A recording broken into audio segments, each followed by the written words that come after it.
Hey guys, I'm here with Matt Wandell and Lemon Tea Kai. Matt, if you would go ahead and introduce yourself. Sure. My name is Matt Wandell. I'm a biologist at the Steinhart Aquarium of the California Academy of Sciences in San Francisco. I've been working there since 2007 and in charge of a few tanks there that are all saltwater tropical coral tanks. And I've been a hobbyist for about 15 years now, 16 years.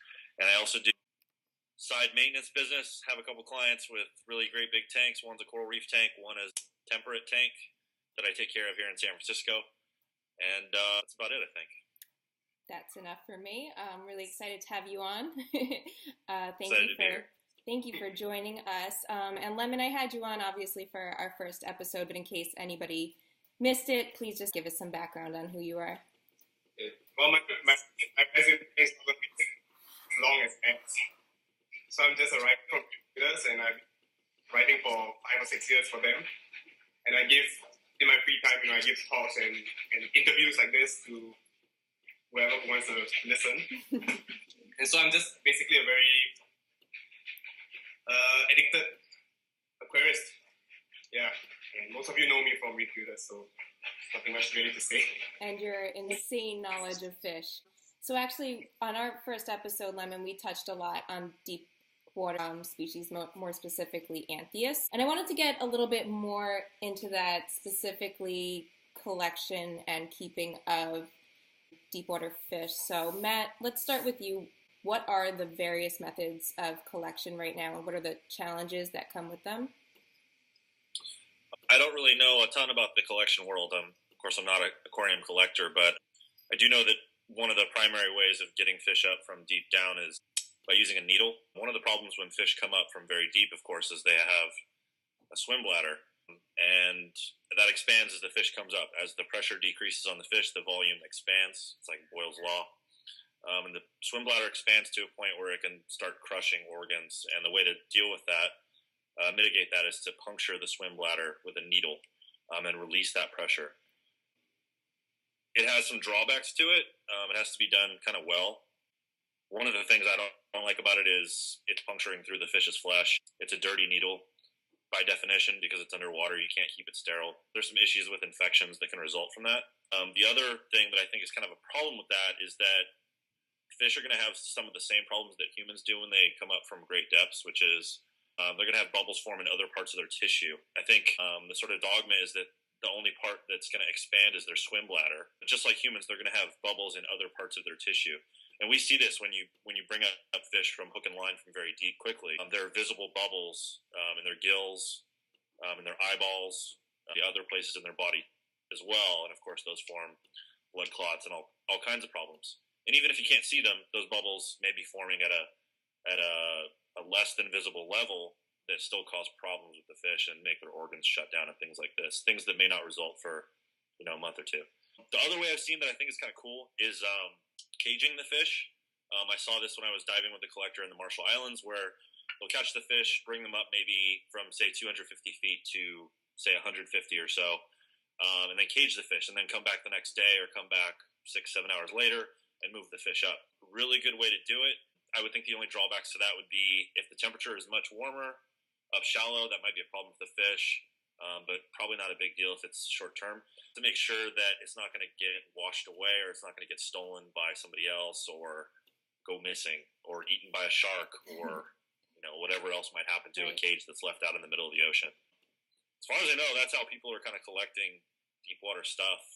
Two primary methods as far as in the aquarium trade. So one sounds a little traumatic for the fish and the other a little bit arduous. Lemon, what's your experience as far as collection? Well, I'd just like to add on to the point that Matt was saying about caging a fish. Because I was in Cairns Marine just a couple of weeks ago, and I was speaking to Tim Bennett, who's a deep water diver who collects, deep water fish. And he was mentioning that for Ventralis anthias, needling is not really an option because they are very small and very fragile. And so whenever he needles them, the mortality rate is very high. So what he does is he cages them, and then he brings them up slowly over many hours a day and many days a week. think it was somewhere around 4 to 5 days, if I remember correctly. But he said one of the major issues is like what Matt has said, securing the bucket to a rock so it doesn't get, blown away by currents. And if there is any mortality in the bucket, like if one of the fish were to die, what he was saying is that he had experience with dead fish attracting a lot of like isopods or, opportunistic kind of copepods that come and feed on the carcass, and then that can cause a lot of problems for the remaining healthy fish. If they're opportunistic and they're predatory, they will attack the fish. So I think there are a lot of issues and risks in both methods of decompressing. And I think that the bubble issue, the bringing up a fish too quickly, you get the, what do you call it, bubbles in the eye, in the gills. You had a picture of a Neptune grouper, right, Matt, with bubbles in the. Yeah. That picture is actually made by the Chirami Aquarium in Japan. Yeah, they did that with Doppler, I think, to be able to see the bubbles. Yeah, so it was right under the operculum, the gills. Yeah, so that one was a really interesting picture because was it like an X-ray or a CT scan? I think it's either CT scan or Doppler. I'm not sure. Okay. Yeah. I'll find out later. Because you get to see the bubbles that are forming in some of the internal organs that you can't see with the naked eye. Yeah, and a lot of that I think is happening probably, like I think the resolution, the ability to see a bubble with the technology we have, it has to be a fairly big bubble, and I think that's probably happening on a much lower level. I mean, talking about bubbles that are almost invisible unless you have a microscope on them, and of course you can't see those in a living fish without stressing it horribly. I think there's probably a good likelihood that those are forming inside tissue of fish that are brought up from deep if they're brought up and just needled in the bladder. And that's actually one of the questions I wanted to ask you today because, as you know, we've been having a running commentary and discussion about deep water fish and how they're decompressed.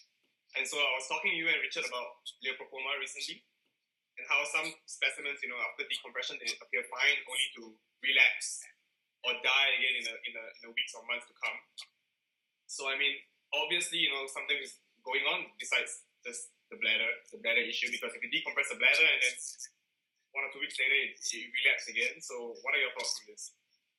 Yeah, I think the short answer is I have no idea. There's so much that we don't know. I mean, what we call DCS, decompression sickness, is really not even really well understood in humans, right? About what exactly is going on with the bubbles. There's sort of this dogma that bubbles are forming inside of tissues and things like that, but it doesn't fully describe. It's kind of a layman's way of discussing the bends and DCS and how it works, but it doesn't quite completely describe how DCS happens. And if we don't know very well in humans how this works, we really don't know at all what's going on with fish. And I've heard a lot of times about fish that will do exactly what you're saying, which is where they'll become buoyant and then relapse and return back to the state over and over. And I have no idea how to even explain that. I mean, my best guess would be that the swim bladder is damaged and there's something going on with like a recurring bacterial infection maybe, but that's total speculation. I really have no idea. So how's that for an answer? Well, no, because it's I have no clue as well, and I've seen this a couple of times personally, firsthand, where a fish arrives post-collection with buoyancy issues, and then we needle it the first time round, and then it becomes fine, and then 1 week later it relapses again into the floated state that it was originally in, and then after maybe 3 or 4 needlings, sometimes it becomes it regulates itself and it appears fine. Other times it just dies. So really, needling is not 100% accurate, and it's sometimes just can't explain. Yeah. So Julian Sprung was telling me a really interesting story recently about a Genicanthus angelfish that he had, still has. But it's always been slightly buoyant in its tank. And I think he said he's had it somewhere around 5 years, and it's always been slightly on the buoyant side. Recently, he let his salinity climb up quite a bit higher than it normally does. And when he did that, the angelfish lost its tendency to become buoyant. It actually became neutrally buoyant. This is sort of counterintuitive to what you would expect, because the water is becoming more dense. You would think that the fish would become even more buoyant, right? Oh, yeah, Kind of exactly. the opposite of that. So it kind of tends, that one example, right? Anecdotal evidence doesn't really mean much on its own, but it kind of tends to make me think that when fish become buoyant and are sort of having this relapse of buoyancy, it's something that's damaged and not working with their swim bladder, right? So the sort of working idea for why Julian's fish did this, and then when he took the salinity back down, the fish returned to having its buoyancy problems and having to swim down just to stay in the same position. So the working idea to explain that, as best we can tell, is that the fish is able to get rid of gas in its swim bladder a little bit better when the partial pressure of gases in the water is a little bit lower. There's a bit of a gradient there, and when they get gases out of their swim bladder, it's not like they're letting it bubble out. They're actually it's diffusing through a very thin membrane called the oval window, and so they have to. It's a very slow process. That's why you can't bring up the fish very quickly, right?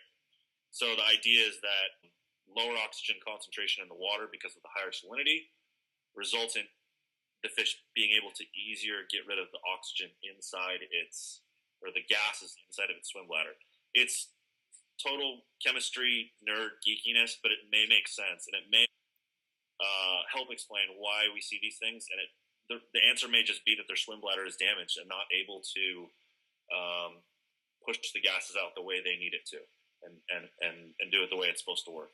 It makes a lot of sense. Yeah. Okay. So Matt, one of the main reasons I wanted you on here, speaking of collecting deep water fish, is you have a little something that you've been working on. Would you like to talk about your hyperbaric chambers, please? Yeah, I actually have one here, sitting next. I was keeping it off the table. Woo! Look at that thing. So I want to talk about it just for a minute before I get into what it actually looks like. But the idea is basically it's sort of like equivalent to a diving bell for humans. The idea is that we dive down, not we, but other people. I can't dive that deep, but other people dive down, say 400 or 500 feet, catch a fish, and then as they're ascending, they seal the fish up at the pressure down at the bottom, and they're able to do it with this jar. Then they can bring it all the way up to the surface. It's still experiencing the same pressure as down at the bottom. Then up on the surface, we can hook it up to a water pump and basically give it a water change within that chamber, and slowly bring it up to surface pressure over the next 24 hours or so. It's fairly simple of an idea. It took a little bit of tinkering and DIY and stuff like that to put it all together. But this is the basic idea. This is essentially, the heart of this is a filter housing, much like people use for reverse osmosis and deionized water filters. So that's the base of it. This is a large one. They make 10-inch and 20-inch ones in the U.S., and this is a 20-inch one, and it's clear, and the fish will go inside of this part here. This is just a scuba tank. It has oxygen inside of it, and this is just basically, while they're down at the bottom, they can add a little bubble of air in here and also slightly pressurize it.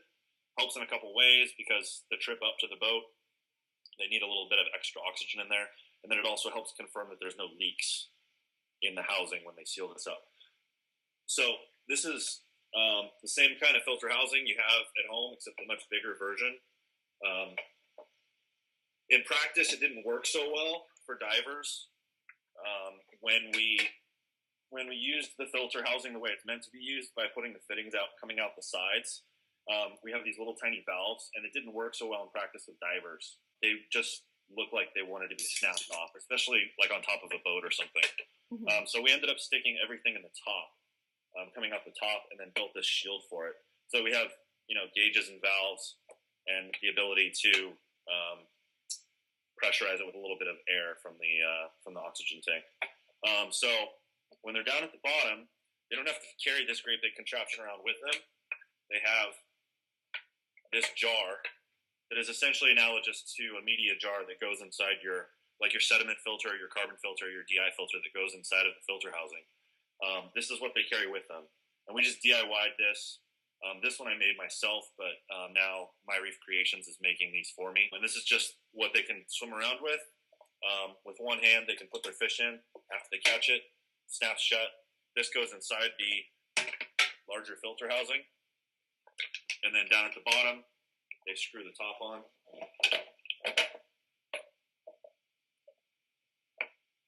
And they're good to go.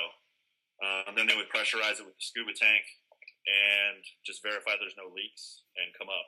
The whole process of taking them from the jar, sticking it in there, you can do it in about 60 seconds and then send it up. You can send it up on a lift bag, or you can just carry it up with you. In practice, what we're doing is we're meeting the divers as they come up at about 25 feet or so, and then bringing the jar up on the boat, keeping it in a like a cooled vessel, like a cooler, just to keep it on the cooler side. And then somebody has to tend it for the next 24 hours or so. Somebody has to, we hook it up to a pump that's like a well pump. It's basically like a diaphragm pump like you would use in an RODI system, like a booster pump, that can pressurize that all the way up to about 100 PSI. And that's equivalent to bringing the fish down to about 220 feet. So then what we do is we have a valve that slowly releases the pressure at a set pressure. So it's called a adjustable pressure relief valve. And so we can dial in where we want the pressure to be on the fish. In practice, what we do is we bring them up to about half the depth they were at that we caught them at, then keep them there for about 4 hours, and then come up to the next 50% stop. So we would go from, say, 300 feet to 150 for 4 hours, to 75 feet for 4 hours, then to like 35, 40 feet for 4 hours, then to 15, then to like 7. And at that point, just bring them up to the surface. So the whole process takes usually a little less than a day. And does your chamber work for fish that are already suffering from decompression sickness? Right. So that's a good question.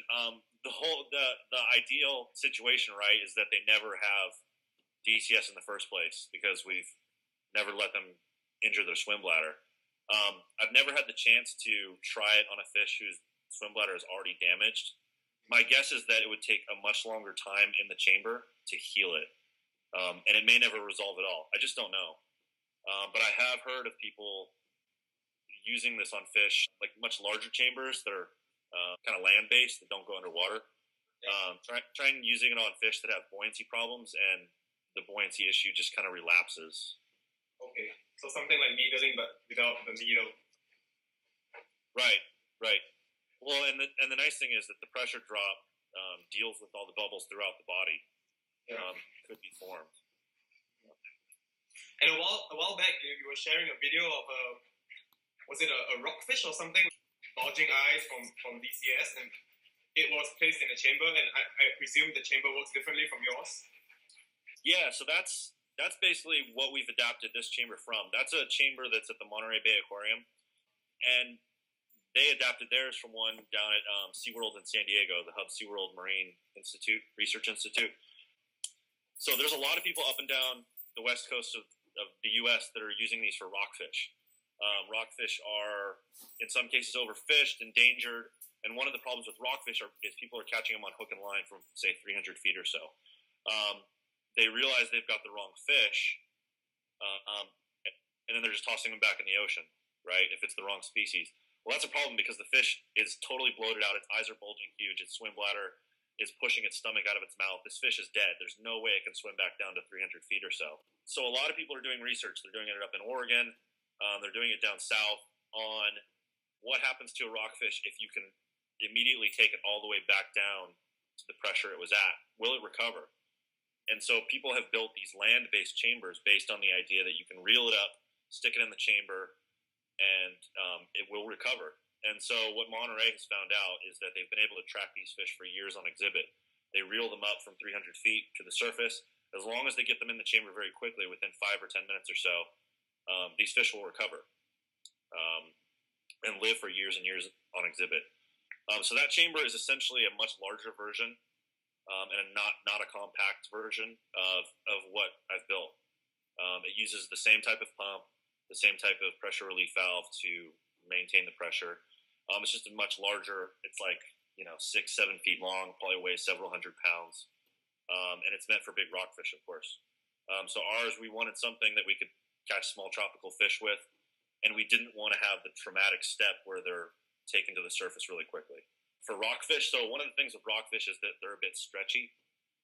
So one of the reasons they look so bad when they bring them up to the surface like that is that their body expands really well. It's good at being sort of elastic, and it's also one of the reasons they recover really well when you pressurize them back down, is that they're not like ripping or tearing anything or pressing on organs too hard where it's crushing them or cutting off blood supply to them. We don't know if that's the case with so many tropical fish, and we're not just dealing with one genus. We're dealing with, all the tropical fish we might collect in deep water in the twilight zone, right? So, butterfly fish, angelfish, anthias, all these things, and they're all very small and delicate for the most part. So we wanted to skip that step of bringing them to the surface before we repressurize them. So, that's our chamber in a nutshell, basically. Now, I was reading the paper on the rockfish decompression. It mentioned that even though the eyes were bulging and after the pressure is in it, the fish still manages to see after that, managed to keep the visual acuity. Oh, yeah. The author of that paper is a guy named Joe Welsh down in Monterey that is just an amazingly smart guy and a real good tinkerer. Basically held my hand throughout the process of building this chamber. And he had a lady that came, I don't remember her name, but she was doing research on visual systems of rockfish or something like that. She was basically testing to see if a fish that went through the chamber had the same, vision skills as one that hadn't been through the chamber and had been in their exhibits for years. And basically it made no difference. I mean, for all intents and purposes, these fish, after they've gone through the chamber, rockfish anyway, once they've gone through that experience, they're just as healthy as any fish that they've had for years or that's caught from shallow water. So, what is the rate of success for recompression if it's within the first 5 to 10 minutes to 100% or slightly less? Yeah. I don't know if you could say 100%. I've never actually gotten numbers from him, but they have a pretty set routine down there. He actually even has chambers now that are not transparent. It's just a stainless steel can. Wow. They're a little bit simpler. There's not as much support equipment on the boat, and he's kind of moving towards that method where he doesn't even need to see the fish or observe the fish because he's got such a routine down where he knows how much he needs to depressurize them every so many hours or every day or so, and he just dials it in, and then the fish are fine when he comes through. So, if we follow that routine, really the tough part is catching them and making sure they're not damaged. With the rockfish, he's getting them on hook and line. The only thing I could think that might kill them is if they were hooked badly, or if he tore something or something like that. But it's not going to die from the pressure change if they get them in there really quickly. I'm just curious. It's a big if, but let's just say these fish become a little bit more accessible to people with developments like this. This is a much less traumatic option for the fish. So given that they do become more accessible, and I know we went over this a little bit last time, but what are the challenges? Like, assuming that, people can come into contact with these fish, what should they know?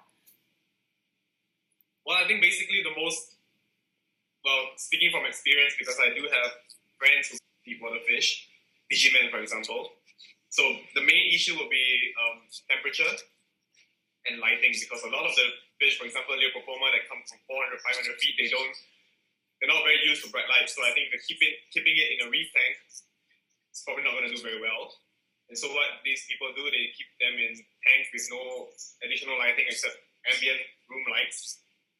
And I think temperature is very important as well because, as you know, the deeper you live, the colder the water gets. So I think temperature is very important. But I think the most challenging aspect is if you have a deep water fish that appears healthy, if it relapses into buoyancy issue or have decompression illness, what are you going to do with it?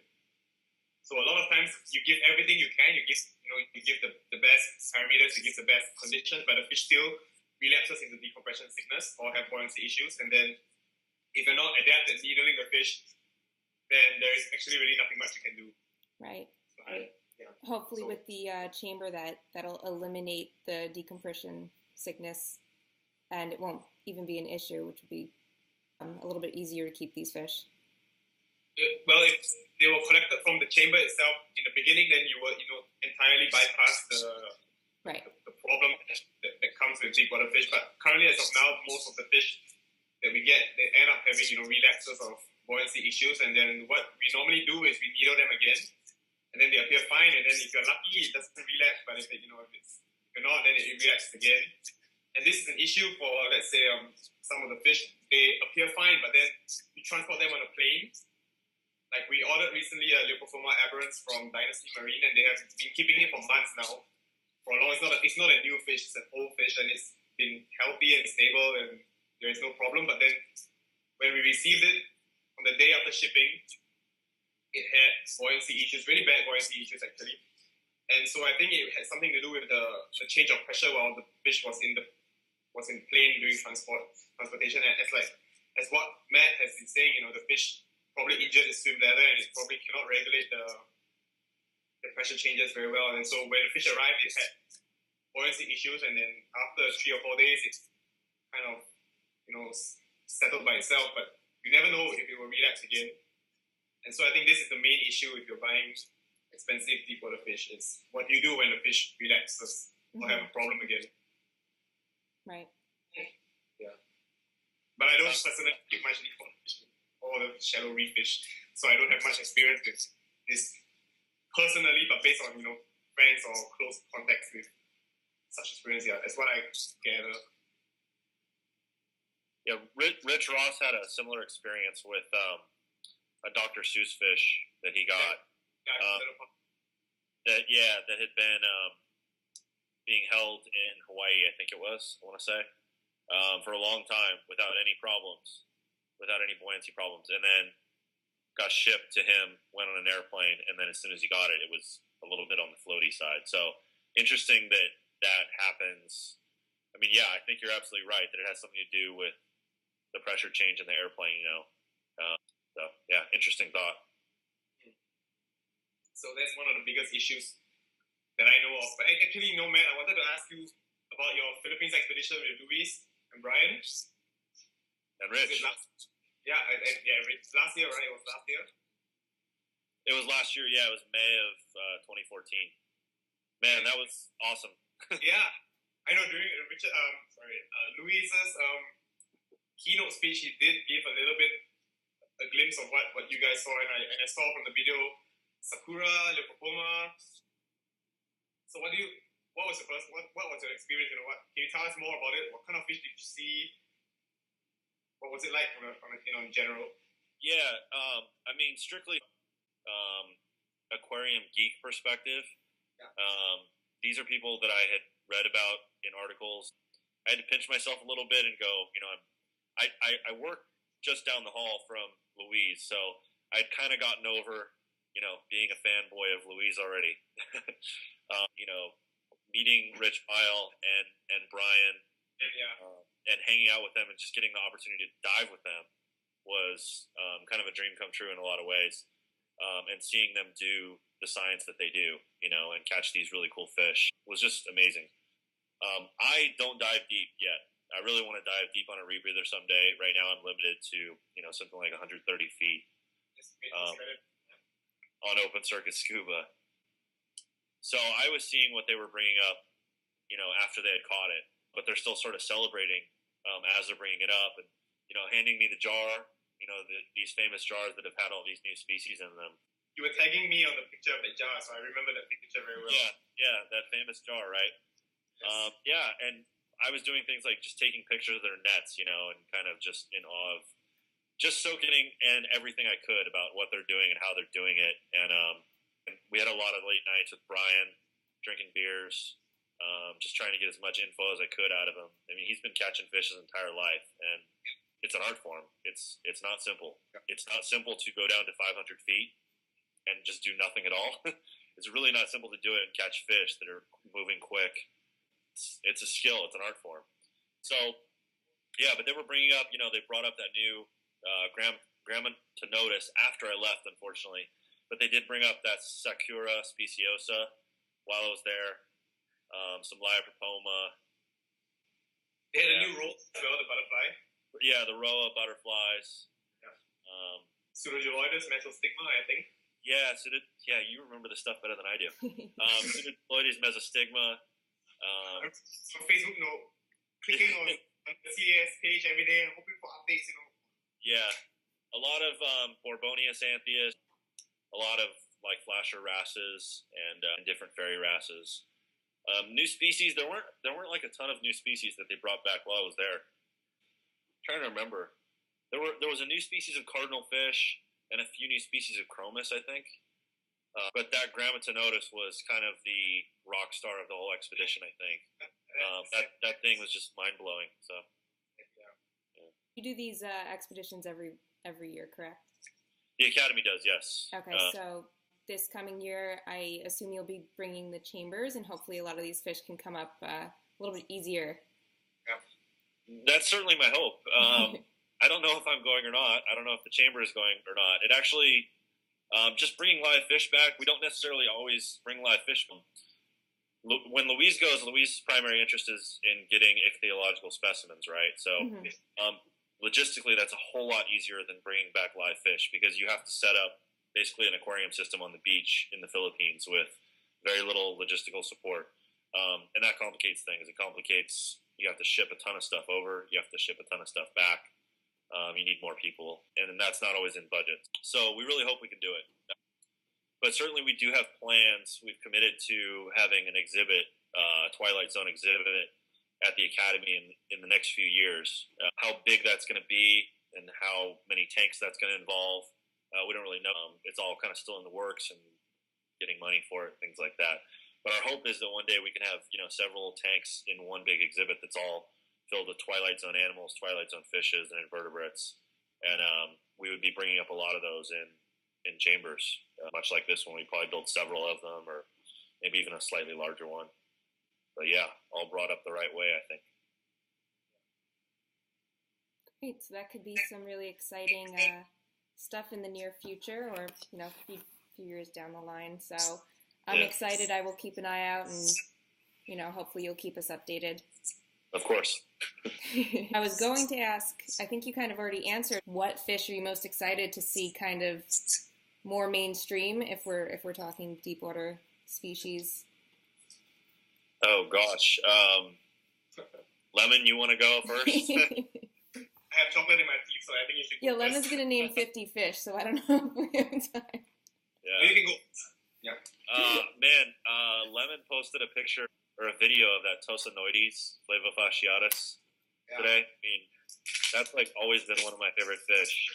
I think another big one that I think would be really cool is Symphosanodon. It's a deeper water Anthias relative, I think, right? Yeah, with a forked tail. They're really. I think Symphosanodon is in its own family. Is it? Oh, Symphosanodidae, something like that. Yeah. I thought it was an Anthias as well until I did some research, and it's called slopefish. Oh, okay. Yeah, they're Anthias-like, I guess you could say, but yeah, they've got the big long forked tail. They're kind of faster, almost like a Fusilia or something a little bit. But those are really cool, and those historically have just not made it up very well. I don't know if that's related to them just being kind of spazzes, or they don't handle the needle well. But my hope is that a lot of fish like Anthias that are really delicate with needles can be brought up a little bit easier and better on them with a chamber. I mean, I don't think it's a panacea or a cure-all. I mean, there's obvious downsides to it too. It's complicated logistically to get this thing out in the field and fit it on a boat, and it's expensive. You're cramming the fish in a smaller area, and they're in there for a whole day rather than just the ride up to the surface. So there are some issues with it. I mean, it's not the greatest thing since sliced bread or anything, but it may be able to cure some problems with or fix some problems with barotrauma to the fish. Lemon, are you done with your chocolate? Okay, so I think for me, I've seen so many pictures of deep water fish, and it comes to a point where I don't really want to see anything really special or new appear in the aquarium trade. I just want to see them, more exposed, bringing up alive, more information about said species. So what Matt has been saying, Symphosanodon. I love Symphosanodon, and I do occasionally see Symphosanodon katayama or Symphosanodon coming out of Taiwan or Japan, and they don't usually do very well. So I think for me, the biggest thrill would be to see this deep water fish come up in better condition, rather than just seeing new deep water fish come up, with the same old sickness or the same old, dying issues. I just want to see them coming up in a better condition, and I think that the chamber is a good step forward. And I was talking to Tim Bennett of Cairns Marine just recently, I think 2 weeks ago, and he's also a deep diver as well. So what he does is he does most of the deep water diving for Cairns Marine, and he collects fish from the Coral Sea. And so now there is a potentially new Pseudanthus species that I wrote about recently. But he was telling me that his main aim or goal for 2015 was to find a new angelfish, because Coral Sea is relatively, compared to Micronesia or wherever, is relatively unexplored. And as far as I know, only Cairns Marine is doing real much, deep water work in the Coral Sea. And so his wish is to see a new centrophyte or new angelfish come from the deep waters of the Coral Sea. And based on what he's been telling me, I think there is a lot of potential there, because he has found Leucophoma constrinum, which is, that fish is so aggressive in its distribution. The past year or two, we have reports and pictures of Leucophoma constrinum coming up from Japan, from Philippines, from Indonesia. It's fairly all over the place, and now we're seeing it from the Coral Sea. And he mentioned diving to 99 or was it 90 meters with his rebreather, and he saw a pair of butterfly fish, and he just gave me the description that it was banded butterfly fish at 99 meters deep. So based on the description and that depth, I can only assume it's either Prognathodis or Roa. And the only Roa that is found in the southern hemisphere is Roa australis, which is found in Western Australia, not the Coral Sea, which is on the east side. So if it's a Roa, it's probably new. If it's a Prognathodis, it's probably new as well. So based on whatever he saw there, the butterfly is most likely new anyway. So I'm sure there's a lot of new things, new stuff down there, but we don't really get to see it being collected alive or healthily without the recompression chambers. So I think that is a good step forward, at least for now. Yeah, in the future of deep water fish. The future of happy, healthy deep water fish. Yeah, and not deep floated bellies, popping eyes, or worse, on ice. Because I've seen so many deep water dead fish on ice. Yeah, let's see them with their eyes intact and their bellies normal. That would be cool. Yeah, I'm really looking forward to what you guys bring up over there. And so, Matt, when's the expedition that you're going on this year? Is it in May as well? This year, the Academy's going in, I want to say late March to early May. Whether I'm going or not is still up in the air. I don't know. They like to tell us sort of last minute, and it's a surprise.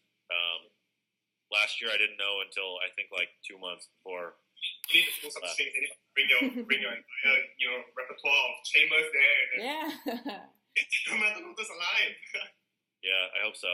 Well, my plan is that I don't tell anybody how to work the chamber, so that they have to take me if they want. How sneaky! Or I build in some valve that just pops and blows and destroys everything if I'm not there to fix it. You want to use the chamber, you have to bring it along as well. So that's a good idea. Yeah. Small price to pay, just one plane ticket. Clever tactic right there. All right, guys. I want to thank you for joining me. I want to apologize. We have kind of like a choppy video. The audio was great. Our computer is not behaving. So, on that note, like I said, I hope you'll keep us updated, and we hope to see more. And Lemon, enjoy the rest of your day. Matt, enjoy the rest of your night. I'm going to go to bed because I think it's like 1 a.m. here. I'm not sure what's going on. Right. So, thank you again. Thanks for having me. I'll see you next month, Matt. All right. See you next month. Bye, Caitlin.